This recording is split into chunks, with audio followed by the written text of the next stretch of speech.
Activity जो आपको लगता हो कि यार ये अब मैंने स्पेशली 2026 में रिपीट नहीं करनी? फैन है डकी के व्लॉग देखती हैं आप? हाँ जी, हम लोग देखते हैं, बहुत शौक से, हमें बहुत पसंद है। आपने पिक्चर्स लेनी है? नहीं सेम है। सेम मुबारक। मैम आप फर्स्ट टाइम मिल रही हैं डकी से? हम यूनिवर्सिटी आए हैं। आपको लगता हो कि यार ये अब मैंने स्पेशली 2026 में रिपीट नहीं करनी? 2025 के अंदर जो गलती जो 2026 के अंदर रिपीट नहीं करनी, बस जो नेगेटिव लोग हैं उनके साथ नहीं जुड़ना।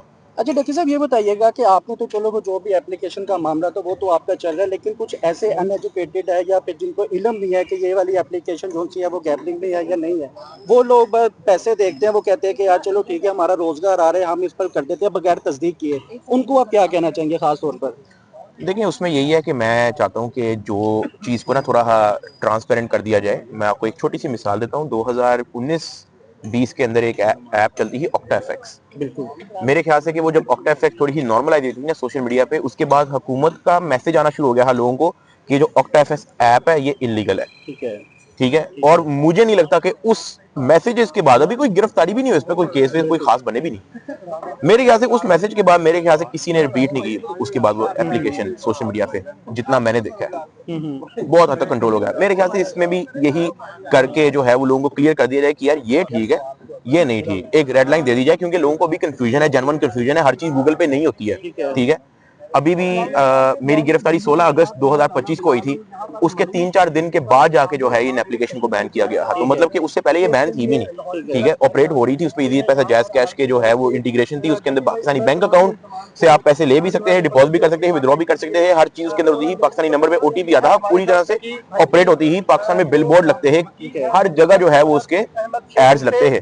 तो इसमें ऑब्वियसली फिर ये है कि जब हर जगह इतनी जब आएगी जो चीज कंफ्यूजन आती है बंदे को कि ये चीज है या नहीं है, तो मेरे ख्याल से एक मैसेज जिस तरह पहले ऑक्टाफेक्स ऐप के लिए चलाया गया उसी तरह से एक मैसेज चला दिया जाए कि यार ये ऐप इलीगल है ये नहीं है। उसके बाद अगर कोई करता है तो हाँ फिर बंदे को कहा जा सकता है कि यार ये तो मैंने हर नंबर पे भिजवाया है, तो इसका मतलब आपके पास नॉलेज था इस चीज का। सर आखिरी सवाल सर ये पूछना चाहूंगा कि जो भी कराची सिटी कोर्ट में रजब के साथ हुआ और वो 6 तारीख को उसके यहाँ पर भी पेशी है, तो इस बारे में इस मामले के बारे में आप क्या कहना चाहेंगे लास्ट में?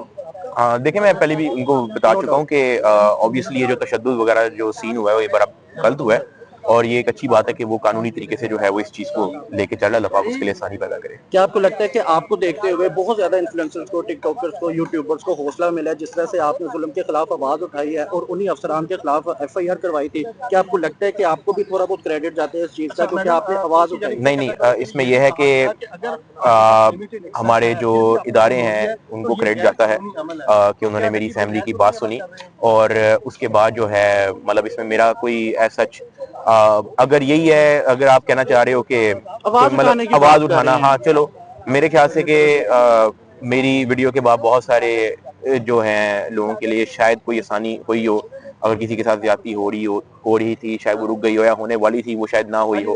तो मैं तो यही सोच के जो है वो आगे बढ़ता हूँ कि जब मैं गिरफ्तार हुआ मैंने कहा हो सकता है अल्लाह पाक ने शायद मेरे से कोई काम लेना हो, तो मैं तो इसी पॉजिटिव। सर बड़े लोगों ने आगे जो कराची में एक वाकया हुआ यार ये रजब भट्ट के साथ इकट्ठे पूछा करो ना, मैं तो 10वीं बार जवाब दे रहा हूँ। देखिए आप 10वीं बार अगर आपसे सवाल हो रहा है तो आप जवाब दे दे। मैं एक चीज रिपीट कर मतलब बता देना रजब सवाल पूरा करो। सवाल ये है कि रजब भट्ट एक कचहरी में पेश हुए, आपके वो दोस्त भी हैं, आपके कुलीग भी हैं, यूट्यूबर भी हैं, टिकटॉकर भी हैं, इस तरह का जो रवैया है बुकला का या जिसने भी उस पर तशद्दुद किया आप उस पर कमेंट कर दे, आप क्या समझते हैं? हाँ मैं ये समझता हूँ कि जो भी उसके ऊपर वायलेंस हुआ है वो नहीं होना चाहिए था, और स्पेशली कोर्ट के अंदर तो बिल्कुल भी नहीं होना चाहिए था, और कोर्ट की जो एक रिस्पेक्ट है वो वायलेट हुई है।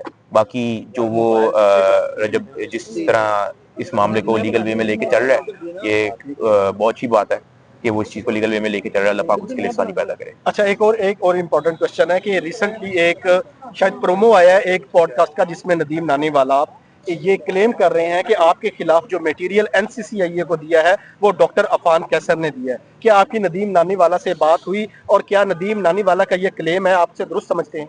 मेरी उससे इस बारे में बात तो नहीं हुई थी, लेकिन जब मेरे सामने एक क्लिप आई थी तो मैंने उसको कॉल की थी। मेरे ख्याल से तब वो कोई फ्लाइट वगैरह शायद पकड़ रहा था जिसकी वजह से मेरी बात नहीं थी हो पाई।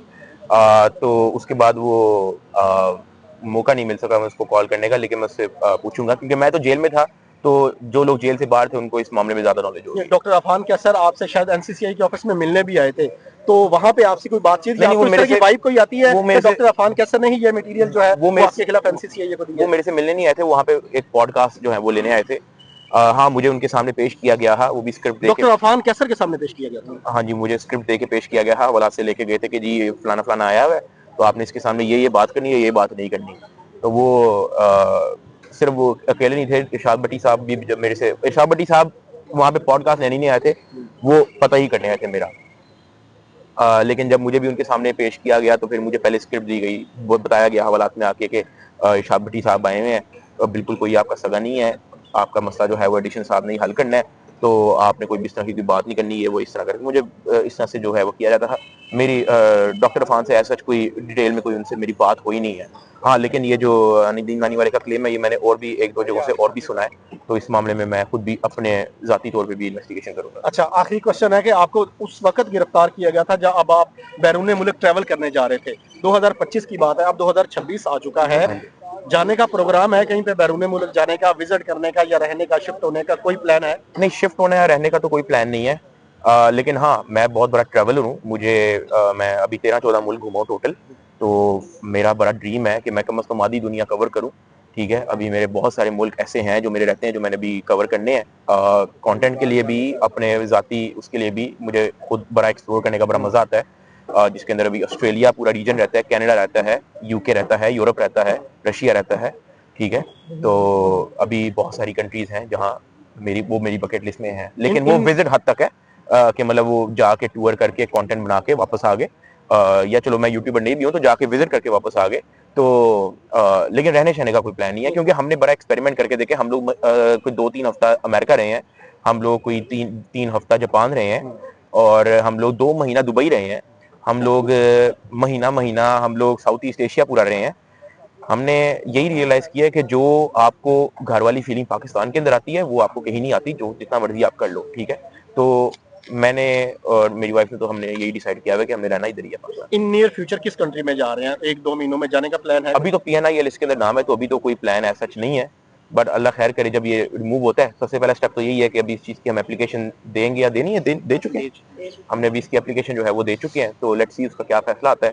अगर तो पॉजिटिव आ गया तो वेल एंड गुड है, अगर नेगेटिव आ गया तो फिर और भी हमारे पास राइट्स हैं, स्टेप्स हैं जो हम ले सकते हैं, वो हम उसकी तरफ जाएंगे। तो लेकिन ये है कि पहले तो PNI से नाम हटेगा, उसके बाद ही डिसाइड होगा कि किस कंट्री में जाना है। लेकिन आई थिंक मोस्ट प्रॉब्ली सबसे पहले तो कुछ 1-2 इवेंट आए हुए हैं, वही मैंने कवर करने, जिस तरह एक अभी भी मैं मलेशिया ही जा रहा, वो इवेंट आया हुआ था उधर मलेशियन गवर्नमेंट की तरफ से, जिसकी वजह से गिरफ्तार हो गया है। तो अभी भी एक आधी ईमेल आई है मुझे मलेशिया से ही? नहीं, मलेशिया की नहीं है, वो मैं भी डिस्क्लोज नहीं कर सकता क्योंकि मैं भी इनको मेरी जुबान नहीं दी है। तो लेकिन ये है कि अगर तो PNI से नाम हटे तो वो भी आगे कुछ इवेंट्स हैं जो मैंने कवर करने हैं। बहुत शुक्रिया। मारूफ यूट्यूबर सादुर रहमान और डकी भाई हमारे साथ मौजूद थे। ठीक है, डन। ये कहा गया कि यार वो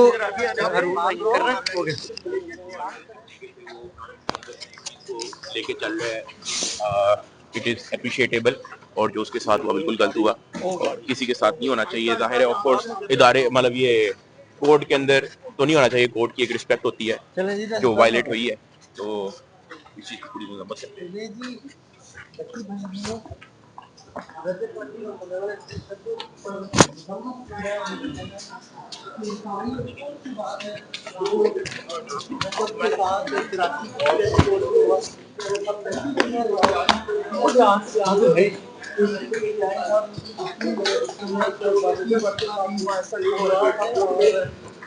अपने आप को फ्लटर करके अदालत पहुंचा था, अपने आप को पेश किया उन्होंने, और ऐसा नहीं होना चाहिए था। लेके चल रहे हैं, ये कमरा अदालत को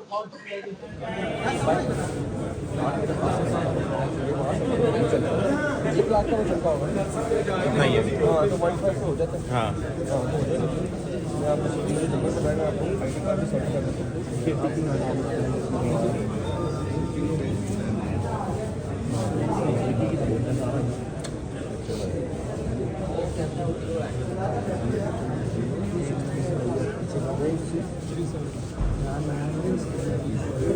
जैसे वैसे करो यार, वैसे ही कर दीजिए आप ऊपर